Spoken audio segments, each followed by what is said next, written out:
అండి అందరికీ. టైం వచ్చేసి అయితే 5 అవుతుంది. ఆకలి ఫుల్ ఆకలి అవుతుంది. ఒక ఆర్డర్ లేదు, కాకపోతే ఈరోజు ఫుడ్ లైసెన్స్ కోసం అక్కడ ఇక్కడ తిరిగి వచ్చేసరికి 2 అయింది. ఇంకా వస్తే నా కొడుకు ఫుల్ జ్వరం అనమాట, అందుకే అన్నం కూడా తినబుద్ధి కాలేదు. ఇప్పుడైతే ఇంకా ఫుల్ ఆకలి అవుతుంది, కళ్ళు కూడా తిరుగుతున్నాయి. నా బిడ్డ వచ్చింది, ఆకలి అవుతుందండి. దానికి 2 దోశలు పెట్టి ఇచ్చారనమాట. చూద్దాం ఈరోజు మా స్పెషల్ వేడి వేడిగా అయితే రైస్, ఈ టమాటా పచ్చడి ఏంటన్న పెట్టడానికి కూడా టైం లేదు, ఆకలి అవుతుంది. ఫస్ట్ తిన్న తర్వాత పెడతాను టమాటా పచ్చడి.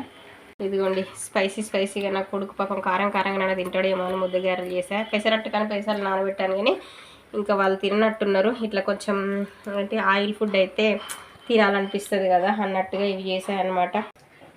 టేస్ట్ ఎలా ఉంటుందో చెప్తాను. వేడివేడి అన్నంలా టమాటా పచ్చడి ఇట్లా స్నాక్స్ పక్కకుంటే చాలా బాగుంటుంది కదండి.